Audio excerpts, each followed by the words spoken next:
What is going on? How is everybody doing today? Hope everybody's having a good one. Penn State fans, this is big. This is big news, so we're going to be on here to cover it. So we are back with another Penn State video. I'm glad to be back. Super glad to be back. But this is some pretty big news. Pretty big news. Big enough to where I'm stuttering. So, Kemon Spell. You remember Kemon Spell if you're Kemon Spell if you're a Penn State fan. Number 1 running back in the country, number 2 player in Pennsylvania, number 7 player nationally, originally committed to Penn State. Well, we just got another crystal ball. Penn State got the most recent crystal ball for Kemon Spell. You know, Kemon Spell, he decommitted after the James Franklin firing, which we're gonna get into that in just a minute. He decommitted after James Franklin was fired, and didn't seem like he would return under the new staff. You know, he was getting heavy interest from schools like Georgia. Seemed like he was a Georgia lock for a minute. Then Ohio State emerged. Then Miami emerged. Then USC emerged. Then Michigan emerged. You know, it was one school after another.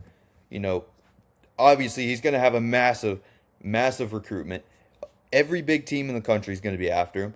You know, he's from Pennsylvania. So like I said, one of the best players in Pennsylvania. He was actually the number 1 player in Pennsylvania by 24/7 Sports Composite. But we're going to get into some of this.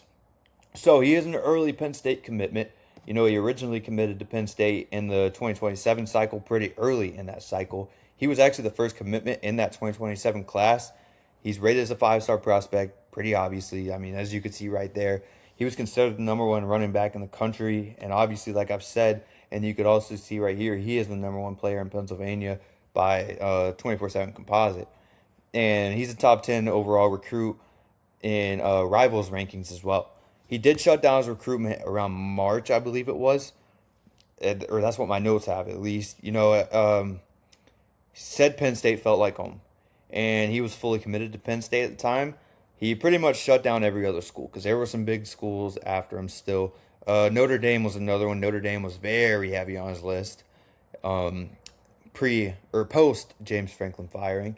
And then, you know, like I said, James Franklin got fired. A lot of things shifted. Coaching changes. You don't really know what to do as a young guy. So he reopened his recruitment. If you look at this kid on tape, he's absolutely outstanding. And you could see exactly why he is the number 1 player in Pennsylvania. Super explosive playmaking ability. In his junior season opener, I believe it was, he absolutely lit it up. 98-yard kickoff return to start the season.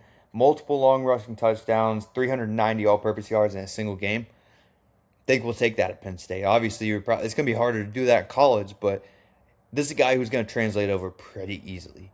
You know, as a sophomore, he rushed for 1,600 yards, 24 touchdowns, averaged 10.7 yards per carry, so pretty much a first down per carry, and multiple games in that season, including the playoffs, where he rushed for over 200 yards in a single game.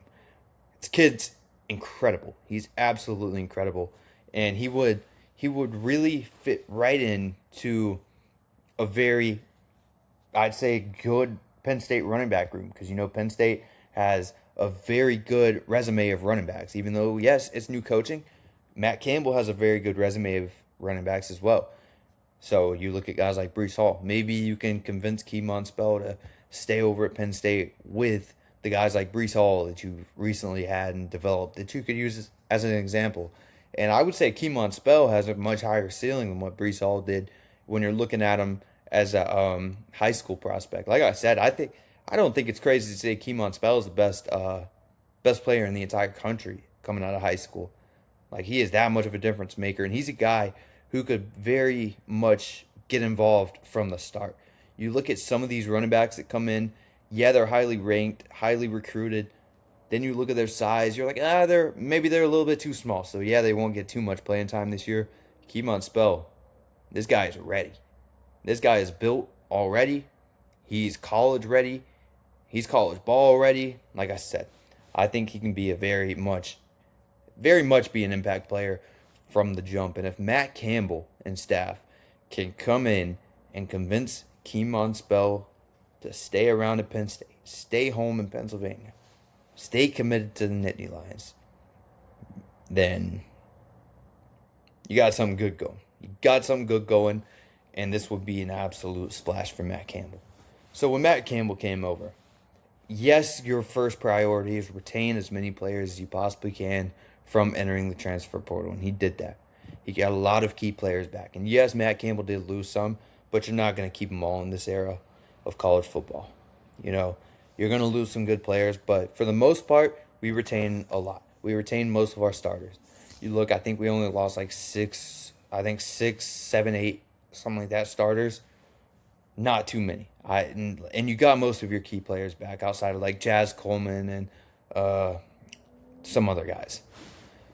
But if you can go out, I think Kemon Spell is your second priority. Once you bring in those guys, or once you stop those guys from entering the portal and you're focused on recruiting high school kids, I think Kemon Spell is your absolute priority to keep him in state, because you always have leverage when you are the biggest school in a state and you already have a kid in state who is committed and very highly ranked. I think you always have that advantage to keep a kid in state, and Penn State is in that prime situation to do so.